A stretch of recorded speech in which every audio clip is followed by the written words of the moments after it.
everybody. Welcome to Studio 64. My name's David, and I've been searching the interzones for some more science, space, and tech news to share with you.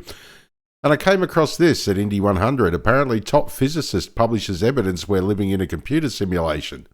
Oh, okay. Yes, I love this quote here from The Matrix. The Matrix is everywhere. It is all around us, even now in this very room. So says Lawrence Fishburne's Morpheus in the sci-fi classic The Matriarch? My brain's operating on half of Biden today. The Matrix, as he offers Keanu Reeves' Neo the choice to find out just how deep the rabbit hole goes. Now, just as Neo discovered that the life he'd been living was little more than an algorithmic construction, scientists and philosophers are arguing that we could be stuck inside a simulation ourselves. Does not surprise me. Very little has surprised me these days. As I get older, I'm not surprised that much, but frequently amazed, usually about the stupidity of people. But not surprised at all about the stupidity of people. In a paper published earlier this month, physicist Melvin Vopson of the University of Portsmouth, magnificent name Melvin by the way, Melvin Vopson, it's even fun to say, isn't it, offered scientific evidence for a philosophical theory known as the simulation hypothesis. This, in a nutshell, posits that the entire universe and our objective reality are just super advanced virtual reality illusions. Would not surprise me in the slightest. No. Elon Musk is among the well-known fans of the theory, which, as Dr. Vopson notes in his paper, has been gaining traction in scientific circles as well as the entertainment industry. Now, one of the reasons that I do think this hypothesis is quite a possibility it could be valid is, have you seen the way the world's on its head? Like, the world's completely nuts. You can have one person doing something and nobody cares. Somebody else does it in exactly the same way with exactly the same outcome, and they'll be thrown in jail. I'm confused, you know? It's like, well, think about bumblebees. Bumblebees, aerodynamically impossible for them to fly, but nobody told the bumblebee that's what does it anyway. I'm rather fond of bumblebees. I think they're pretty cool. Just interesting, isn't it? You got, what is it? Not a contradiction. What is it? In nature, paradox. That's the one. The world's full of paradoxes. And the only reason I can think the world will be full of paradoxes is because there's a glitch in the matrix, as the expression goes. There's a bug somewhere in the simulation. It's the only possible explanation. And these people being arrested for things and thrown in jail for a long time, and yet other people we know have done the same thing and get away with it, that's got to be a glitch in the matrix. And I think the glitch in the matrix is human nature. And I think that human nature we think of as a biological thing. But I think it may be a bug in the simulation program. The university lecturer also pointed out that recent developments in a branch of science known as information physics appear to support this possibility.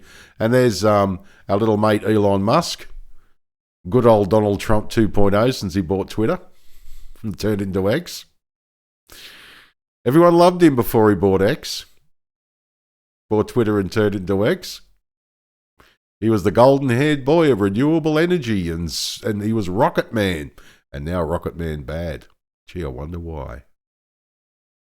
That's because the powers that be that control the simulation they're talking about in this article have lost control over one way of controlling us. Fascinating. Yes, apparently he's a proponent of the simulation hypothesis. Information physics suggests that that physical reality is made up of bits of information. However, Dr. Vopson has gone further and is working to prove that information has a physical mass and is a fundamental building block of the universe. He even claims that information could be the mysterious dark matter that makes up almost a third of the universe. That would be interesting. Love to hear physicists on this, traditional physicists, and anybody who's into the information physics side. As I say, I'm not a scientist myself. I just love all science. I'm a fan of it. So if anybody knows more about it, please drop a comment below the video because I'd love to hear from you. In previous research, The physicists proposed that all elementary particles, the smallest known building blocks in the universe, store information about themselves much like DNA in humans. Then in 2022, he discovered a new law of physics, christened the second law of infodynamics, which states that entropy, the degree of randomness and disorder within an isolated information system, either remains constant or decreases over time. In other words, well, similar to the logic I was speaking to you before, it makes no sense for someone to be arrested and thrown in prison for a crime when someone else does the same crime, or even maybe even worse, and everyone knows about it but gets off scot-free. Would that be an instance of constant or decreasing over time, like entropy, where our common sense and our logic is literally decaying? I mean, how does it make sense? If you've got evidence that somebody's done something wrong and gets away with it, and you've got evidence that somebody's done something wrong and doesn't get away with it, why are those two things different? And you speak to people about it and they go, oh, that's because this person is a bad person and they're in jail. That's right. Okay. What about the person who is not in jail for the same crime? Oh, that's because they're not the other person. Make it make sense.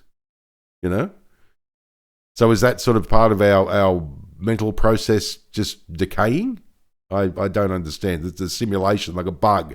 Think of the decay as a bug in the coding of the simulation. Interesting. In other words, the system becomes less and less chaotic, implying that there's some kind of mechanism governing it rather than random chance. Exactly. What's governing the fact if somebody goes to prison for a crime and somebody doesn't go to prison for exactly the same crime? What is governing that? Do we call it politics? Or in this case, is it, as you say, it just fascinates me. Is it politics that does that? Which it is, as we know. But is that something to do with this constant or decay of, something to do with isolated information systems? Interesting. I knew then that this revelation had far-reaching implications across various scientific disciplines, Dr. Vopson said in a statement released by the University of Portsmouth.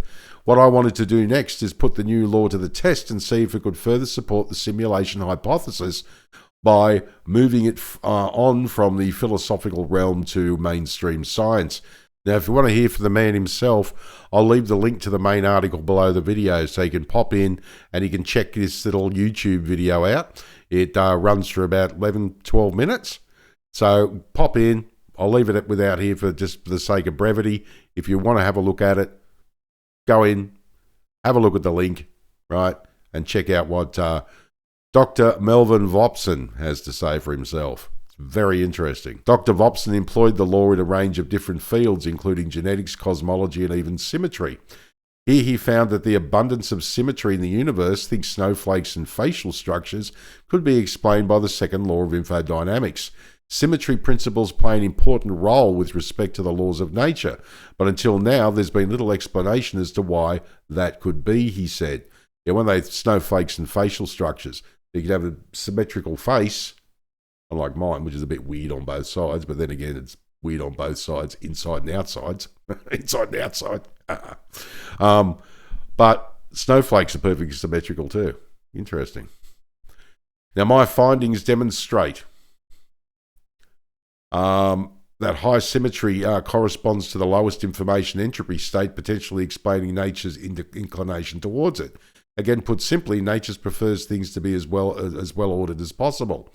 He continued, this approach, where excess information is removed, resembles the process of a computer deleting or compressing waste code to save storage space and optimize power consumption. As a result, this supports the idea that we're living in a simulation. Yes, Dr. Vopson provided examples of naturally occurring symmetries in his paper. Yes, look at that.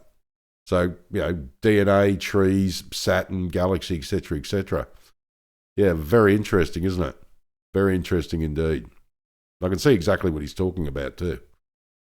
Now, Dr. Vopson is serious about this idea and last year even launched a crowdfunding campaign to test it. At the time, he announced that he had designed an experiment to determine whether we're all just characters in an advanced virtual world. Jesus Christ. What sort of character would I be in a simulation? Is this a Star Wars version of Dungeons and Dragons? And you poor buggers draw Jabba the Hutt? Fascinating.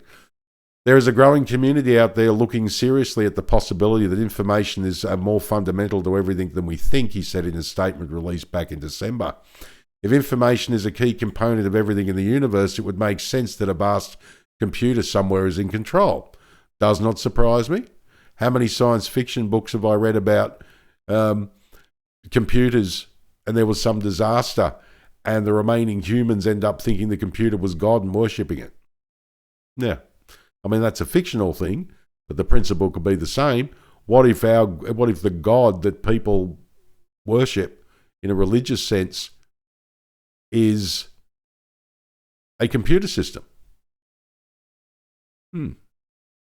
Interesting. It would also explain the possibility of, this could also explain the possibility of ghosts, angels. They could be just avatars. You know, it could be the systems administrator going, I'm a bit bored today. Let's throw in a ghost or an angel and freak somebody out. Possible?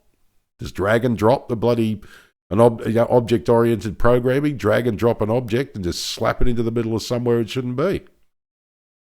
How many times have we seen that? Interesting. Assuming the universe is indeed a simulation, then it must contain a lot of information bits hidden everywhere around us. I've devised an experiment that proposes a way of extracting this information to prove it's there. Wow. That's interesting. Dark matter and the universe. I wonder if that's, as he says, I wonder if that's part of all this simulation. Bits of information. That's because we don't know what it is yet. Very interesting to actually find out. His proposed experiment is based on his conclusions that information is physical and that elementary particles have a DNA of information about themselves. He posited that the information in an elementary particle could be detected and measured by using particle-antiparticle collision. We can measure the information content of a particle by erasing it. If we delete the information from the particles, we can then look at what's left, he said in the December statement. Now, this experiment is highly achievable with our existing tools, and I'm hoping the crowdfunding site will help us achieve it. And whilst the crowdfunder closed well before reaching its proposed £185,000 target, Dr. Vopson still hopes to carry out the ambitious test. Now, following his most recent paper, he suggested the experiment had the power to confirm the fifth state of matter in the universe and change physics as we know it. Whether he's right, wrong, or indifferent, let's find out. That's what I say. And people go, well, why waste money? He's a raving lunatic. I said, well, how many people thought gravity didn't exist? Or how many people still think gravity doesn't exist as a conspiracy theory? Or whether the earth is curved or whether it's flat? You don't know. Well, we know that we believe that the earth is curved. But most people do. And that's not disparaging people who believe that the earth is flat. But what I'm trying to say is that until we keep everything was stupid until, well, look at the Pope and Galileo. Apparently the earth was the center of the universe at one point. Until we found, researched it and found out about it, Galileo was a raving lunatic. And now we go, well, you can't call him a lunatic because he was right. Yeah, but at the time, look at all the people who have created things in forever. But how many, internal combustion engine, the steam engine, the whatever, So let's get onto this and let's find out. And I say, I would suggest that we give Dr. Melvin Vopson all the support he can get, because I have a funny feeling the guy may be closer. He mightn't be 100% right, but I guarantee you he's pretty close to the truth. All right, well, my name is David. Thanks for joining me for another Studio 64 Science, Space and Tech News update. I shall see you in the next one. If you enjoyed this video, please like, share, subscribe. I greatly appreciate it. If you're up for it, drop a comment down below the video because I'd love to hear what you think. All right, take care. And as I always say, if you can't be good at it. And as I also always say, I'll be back.